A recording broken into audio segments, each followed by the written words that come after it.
Salam jumpa lagi dalam sukacita pada Busah Butiran Sabda Allah Harian, Minggu 17 November 2024. Hari Minggu biasa ke-33.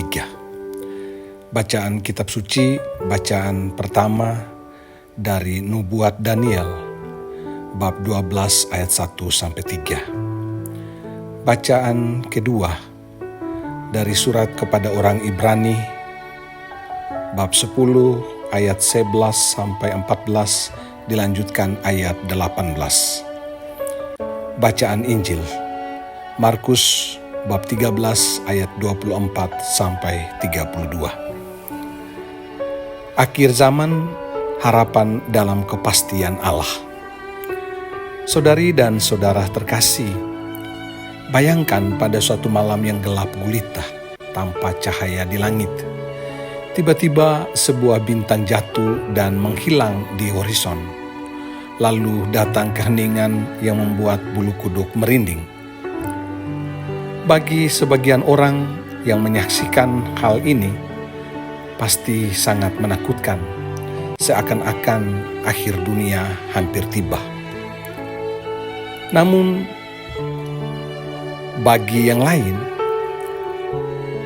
dalam kondisi seperti itu, ada harapan yang muncul bahwa di balik keseraman itu, kecemasan itu, ketakutan itu, fajar baru akan menyingsing. Saudari dan saudara terkasih, gambaran kondisi alam yang mencekam ini memberi isu tentang akhir zaman. Dan isu tentang akhir zaman seringkali memunculkan paradoks ini, rasa takut dan harapan.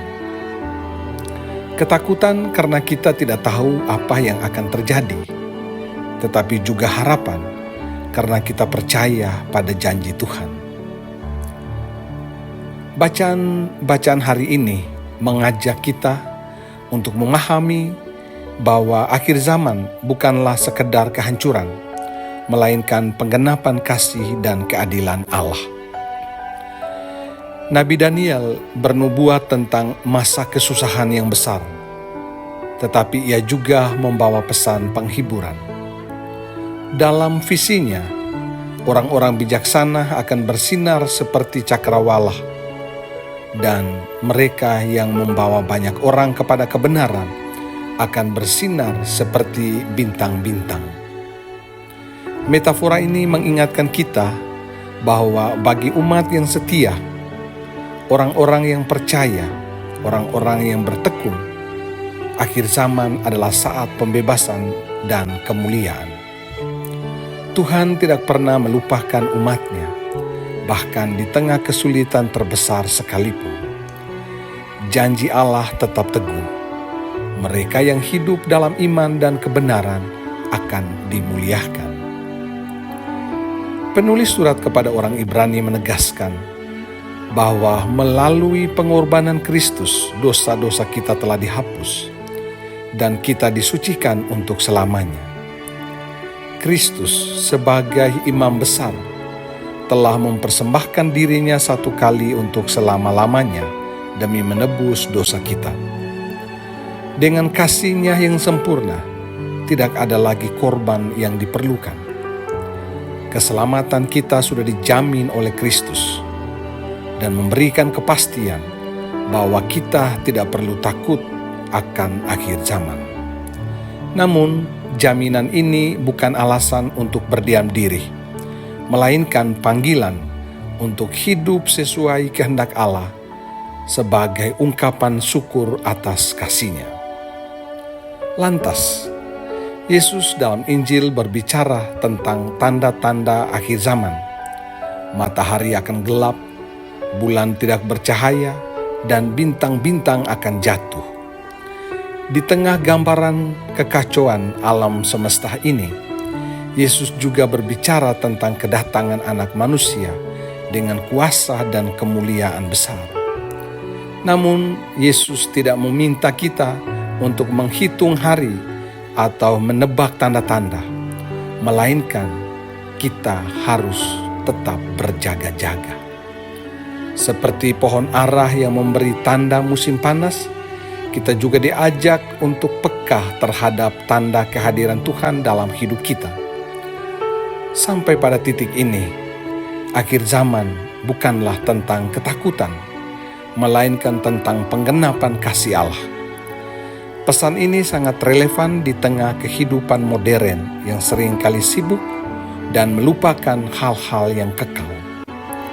Kita dipanggil untuk hidup dalam kasih Kristus setiap hari, tidak menunda pertobatan dan menunda pelayanan kepada sesama.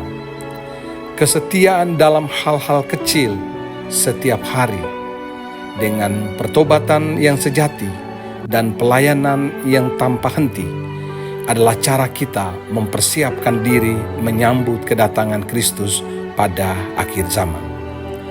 Seperti yang dikatakan dalam kitab Daniel, kita dipanggil untuk menjadi orang bijaksana yang membawa kebenaran kepada orang lain. Hidup kita harus memancarkan kasih, kebenaran, dan pengharapan, dan menjadi saksi terang di tengah dunia yang gelap. Saudari dan saudara terkasih, akhir zaman adalah saat Tuhan menyatakan kuasa, kasih, dan keadilannya secara sempurna. Marilah kita menjalani hidup dengan mata yang terus tertuju kepada Kristus, berjaga-jaga dalam iman dan penuh pengharapan. Jangan takut akan akhir zaman, tetapi jadikanlah setiap hari kesempatan untuk hidup dalam kasih dan pelayanan. Semoga kita, seperti yang dijanjikan dalam kitab Daniel, bersinar seperti bintang-bintang yang memuliakan Allah. Tuhan memberkati kita.